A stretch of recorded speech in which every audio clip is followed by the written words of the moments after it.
రావడానికి కొన్ని కారణాలు ఉన్నాయి. ఇది భూమికి సంబంధించినటువంటి విషయం, కేవలం భూమికి సంబంధించినటువంటి విషయం కాదు.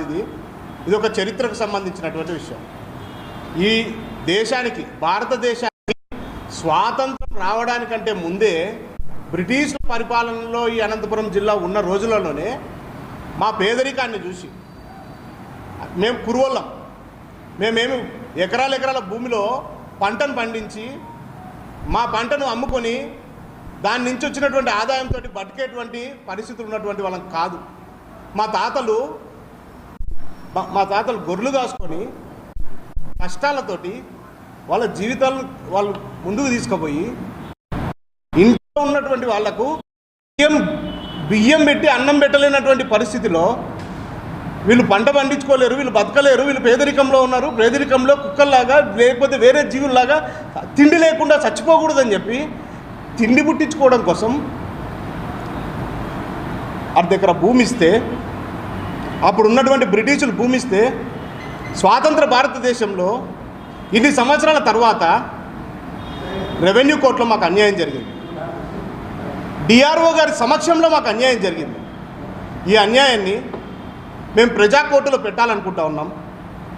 మేము ప్రజా కోర్టులో పెట్టి ప్రజలు దీనికి తీర్పు ఇవ్వాలని చెప్పి మేము కోరుకుంటా ఉన్నాం. ఈరోజు మీడియా ద్వారా, మీ ద్వారా ఈ సమాచారం జనాలందరికీ పోవాలా, కనీసం తద్వారా అయినా ప్రభుత్వం దృష్టికి పోవాలా, మాకు న్యాయం జరగాలనేటువంటి ఆశతోటి మేము ఈరోజు మిమ్మల్ని ఆశ్రయించడం జరిగింది. మా విన్నపాన్ని స్వీకరించి మీరు అందరూ వచ్చినందుకు నేను మీ అందరికీ కూడా కృతజ్ఞుడై ఉంటాను. జరిగినటువంటి విషయాన్ని ఫ్యాక్ట్స్ని మీ ముందు పెట్టేటువంటి ప్రయత్నం చేస్తాను.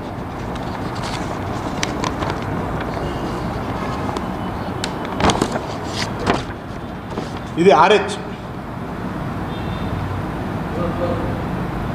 ఆర్హెచ్, అనంతపురంలో 72/6 సర్వే నంబర్లో సబ్ డివిజన్ ఏ చేయబడిన తర్వాత 80 సెంట్ల భూమి మా ముత్తాత పేరు మీద, మా తాతల పేరు మీద ఉన్నటువంటి భూమి. ఇది ఫస్ట్ డాక్యుమెంట్.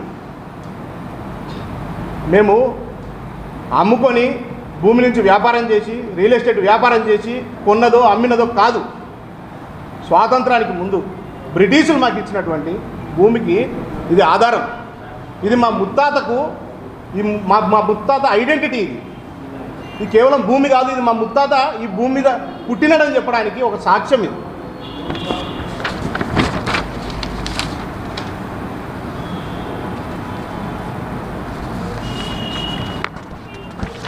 ఇది డైగ్లాట్లో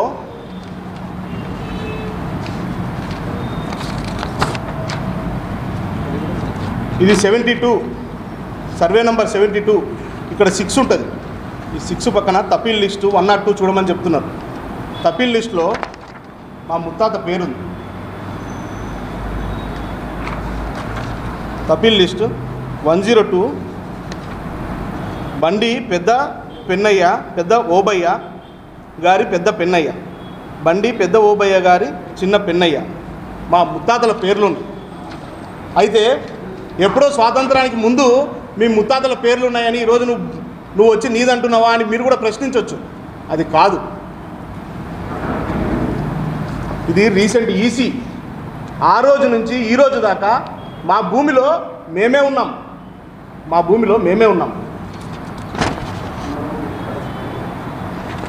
2020 సంవత్సరం జరిగినటువంటి లాస్ట్ ట్రాన్సాక్షన్ ఇది. 2021 సంవత్సరం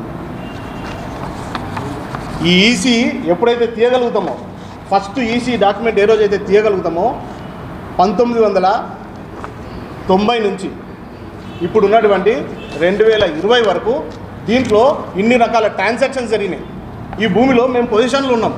ఈ భూమిని మా తాతలు పార్టీషన్ చేసుకొని వారు సమానంగా పంచుకొని దాంట్లో పొజిషన్లు ఉన్నాం. ఈరోజు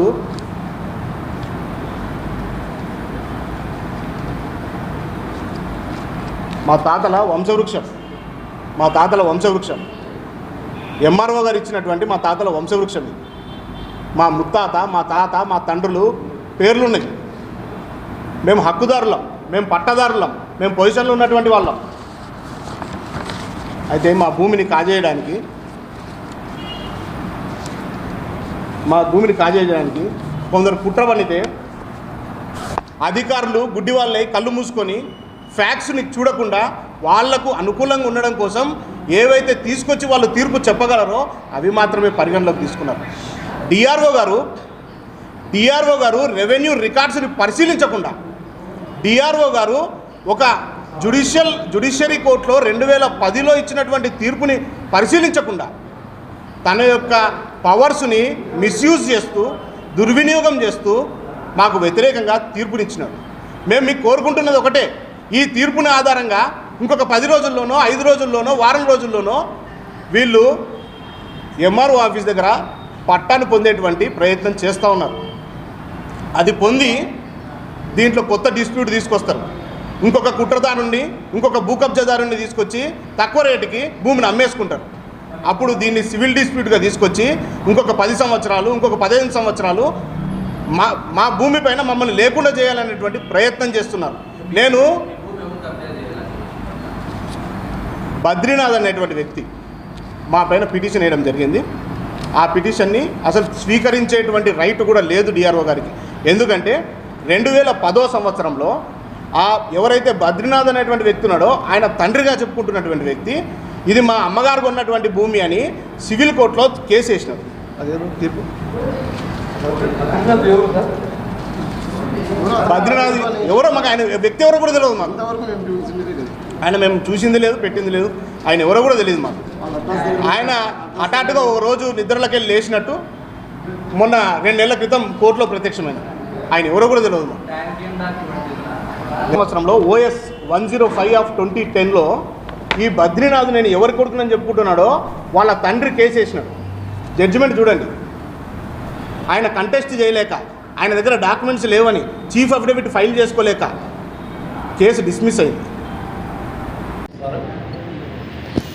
మాకు 80 సెంట్ల భూమి 72/6లో బుద్ధి రోడ్ నందు వీరికి 40 సెంట్స్, మాకు 40 సెంట్స్, 40-40 సెంట్లు ఉంది. ఇది పూర్వకాలం ఆస్తి.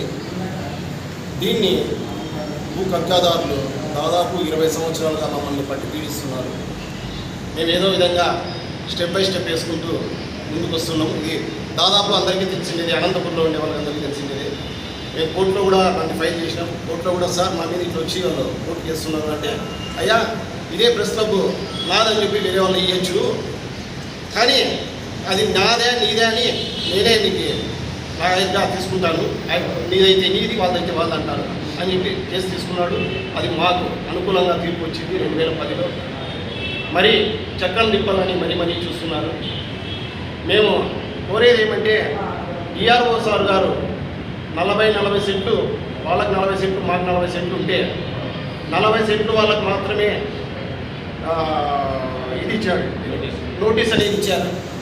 మిగతా 40 సెంట్లు వాళ్ళకి నోటీసు ఎందుకు కనపరచలేదు అని నేను ప్రశ్నిస్తున్నాను. దానికి గాను నేను పొలంలోకి వెళ్ళింది. ఆ పొలం దగ్గర లేదు, ఆల్రెడీ తీర్పు మాకు అయిపోయింది అని, వాళ్ళ తీర్పు అయిపోయింది అని చెప్పి వేరే వాళ్ళు చెప్తే నాకు ఆశ్చర్యమయ్యి నేను కలెక్టర్ ఆఫీస్ దగ్గరికి వెళ్ళాను. కలెక్టర్ ఆఫీస్ దగ్గరికి వెళ్ళి డిఆర్ఓ సార్ని గారిని కలిసిన తర్వాత ఏం సార్ మాకు ఏదో తీర్పు అయిపోయిందంట, ఏం కథ అంటే అవునండి అన్నారు. ఎట్లా అయిపోతుంది సార్, 40 సెంట్స్ నాకు ఉంది, దాంట్లో నాకు ఒక్క నోటీస్ రాలేదు, నాకు నోటీస్ ఇవ్వకోకుండా వాళ్ళు ఎత్తిచ్చినారు అని చెప్పారు. అంటే ఆల్రెడీ నోటీస్ పంపించినామండి అన్నారు. వాళ్ళు మేము మాట్లాడాము, మాకు వాళ్ళు ఏం చెప్పింది ఏం లేదు. ఇప్పుడేమంటే అంతా ఇదే అయిపోయింది కాబట్టి మేము మౌనం కలిసి మాట్లాడుతున్నాం. మాకెందుకు పంపించలేదు అంటే సరే నువ్వు వచ్చినావు తీసుకో అంటున్నాడు. నువ్వు కాపీ రాసివు అర్జీ రాసివు తీసుకో అంటాడు. ఎప్పుడు ఇస్తున్నారు? ఆర్టీఓ సార్ గారు జడ్జిమెంట్ అయిపోయిన తర్వాత మాకు కాపీలు ఏమేమి ఉన్నాయో అవి ఇస్తున్నారు. ఏమి జడ్జిమెంట్ అయిపోయింది తీసుకో బాబు అని చెప్పి ఇస్తున్నాడు. అదేదో ముందుగా మనకి నోటీస్ ఇచ్చింది అంటే నేను కూడా ఒక లాయర్ అనేది పెట్టుకుంటాను కదా. అంటే ఆ అవకాశం కూడా కల్పించకుండా సార్ గారు అలా చేయడం చాలా తప్పు. అన్నీ క్షుణ్ణంగా పరిశీలించి 40 సెంట్లు ఎవరికి ఉంది, 40 సెంట్లు ఎవరికి ఉంది అని వాళ్ళకి నోటీసులు పంపించింది ఉంటే బాగుండేది. మేము కూడా ఒక లాయర్ పెట్టుకుంటాంటిని. అది కోర్టులో మనం ఏమనేది పోరాడుకుంటాంటిమి, అది వాళ్ళకే మాకే అనేది తెలుస్తాండే. ఆ అవకాశం ఇవ్వకుండా డిఆర్ఓ గారు చేయడం చాలా తప్పు అని నేను చెప్పినాను. దాని తర్వాత డిఆర్ఓ గారికి అర్జీ ఇస్తే దానికి సంబంధించి కాపీలన్నీ ఇచ్చినాడు. ఏం చేసుకోవాలా అని అడుగుతున్నాను. జడ్జిమెంట్ మీరు ఇచ్చిన తర్వాత నాకు ఆ కాపీలు ఇచ్చి బూడిదలో పోసిన పన్నీరు అన్నట్ల ఏం అదుపులో తీసుకొని తగలబెట్టాలా దాన్ని కాపీలు తీసుకొని ముందుగా ఎందుకు ఇవ్వలేదు డిఆర్ఓ సార్ గారు అని నేను ప్రశ్నిస్తున్నాను. డిఆర్ఓ సార్ గారు